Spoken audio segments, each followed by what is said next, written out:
ॐ यक्षाय कुबेराय वैश्रवणाय धनधान्याधिपतये धनधान्यसमृद्धिं मे देहि दापय स्वाहा।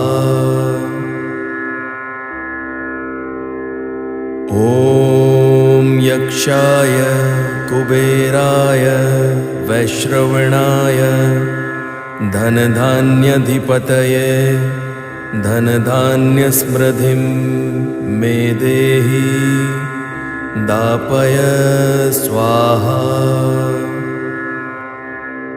ॐ यक्षाय कुबेराय वैश्रवणाय धनधान्याधिपतये धनधान्यसमृद्धिं मे देहि